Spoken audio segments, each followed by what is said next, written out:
All right, so let's see one example of type 3. This is sort of the classic example.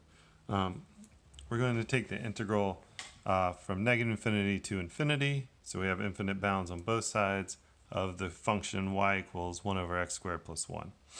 And next to here, I have a sort of a sketch of the graph of this function. So notice, unlike a lot of rational functions, x squared plus 1 is never 0 for any real number x. So we're never dividing by 0, so we don't get an asymptote in the real plane. Right, because this number is always positive. So this is a continuous function over the whole real line. So it makes sense for us to be able to at least try to compute this integral.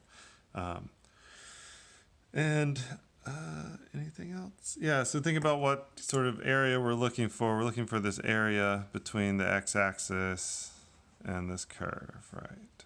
And if you study statistics, this is similar to what like a distribution function might look like. Okay, so first things first. So we need to remember something, which is the antiderivative of 1 over x squared plus 1. And so if we look here, we have the sort of general form 1 over x squared plus a squared, and its antiderivative is going to be 1 over a arctan or tan inverse of x over a. And we remember we did some examples like this in the trig substitution section. So let's think about, so eventually we're going to have to take the limit as b goes to infinity of a function defined in terms of arctan. So let's think about what those limits look like first. And let's try to remember what our function arctan looks like. So here's our tangent function. Remember, it's sine over cosine. It gives us this S-shaped curves. Every time cosine is 0, we get an asymptote because we will be dividing by 0 when cosine is 0 if tangent is sine over cosine. And so we get asymptotes every pi. And then in between those, we get the same shape over and over, this sort of S shape.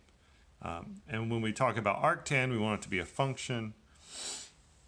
And so when we take the inverse of this function, we don't take the inverse of the entire function because that would give us S shapes going up the y-axis. And so we'd fail the vertical line test. So we only want one of these segments. The segment that we choose for arctan traditionally is between negative pi over 2 and pi over 2. And so when I flip this over across the y equals x line to get a graph of the inverse of this, it looks like this. And so what were my vertical asymptotes at negative pi over 2 and pi over 2 become horizontal asymptotes at pi over 2 and negative pi over 2. And my whole arctan graph is trapped between those. And so you can see, at least from the picture, and this is essentially what we're going to do, is use this rule when we take these take the limits of arctan, is that as I go out to positive infinity, the line keeps getting closer and closer to pi over 2, but never crosses or achieves it. But we'd say the limit as x goes to infinity of arctan of x is pi over 2. And then as I go out the other direction, we're just getting closer and closer to negative pi over 2. And so the limit at negative infinity of arctan is negative pi over 2. And, looking back at the general form with this x over a thing, that, it doesn't matter what number I'm dividing by x in here. If x is going to infinity, we're still going to approach pi over 2. So even this was like x over 2, the limit would still be pi over 2. The thing that will change if you have something other than 1 here is you'll have this multiple out here, but you can just deal with that later. So I'm going to do one example, this sort of basic example here, and then we'll have another example posted on the module with slides. Okay. So let's do this. So just follow the definition here. We're going to break this up into two integrals and take the limit as b goes to negative infinity for the first one, and then b will be my lower bound, 1 over x squared plus 1 dx. And then I'm going to add it to, now I'm going to use the same variable, which isn't really, the best thing to do, but just to, do that, I guess. And then we're going to do 1 over x squared plus 1 again, dx, but this time b is the upper bound. And the thing we have to do here is we have to choose c. So c is some fixed value.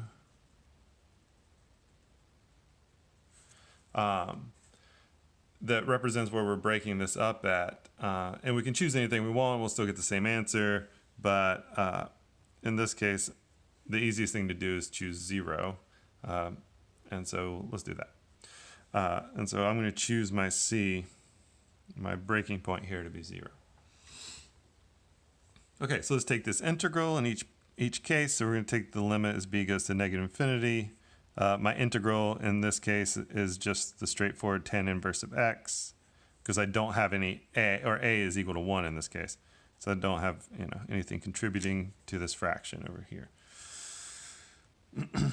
We'll go from 0 to b, and then in the other case I'll take the limit from as b goes to infinity, and then it's still the same antiderivative. So the only difference is that the bounds are in the opposite order, and of course we're taking the limit as b goes to negative infinity here, and limit as b goes to positive infinity here. Okay, so let's plug these in and then take the limits.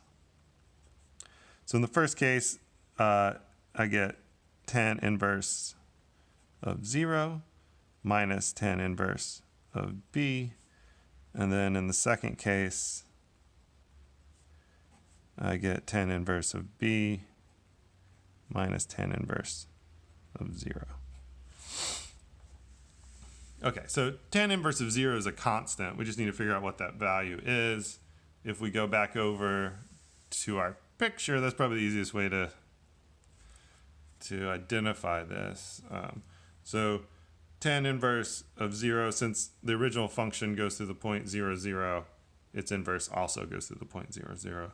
And so tan inverse of 0 is going to be 0 as well. And so if we go back over here, tan inverse of 0 is 0, and tan inverse of b we're going to have to actually do something with, and then the limit as b goes to infinity of tan inverse of b minus, and this is going to be 0 also. And then, so let's think about this. We're taking the limit as b goes to negative infinity. If we look back to our discussion earlier, when the variable is going to negative infinity, tan inverse approaches negative pi over 2. And so this becomes 0 minus negative pi over 2 here. And then as b goes to positive infinity, tan inverse of b goes to pi over 2, positive pi over 2 up here, down here. And so this is what we end up with. And all we have to do now is combine these things. So this is just going to be pi over 2 plus pi over 2, and that gives us pi. And so what we're saying is that the area all the way from negative infinity to infinity over the whole real line underneath 1 over x squared plus 1 is just pi, right? This area up here ends up equaling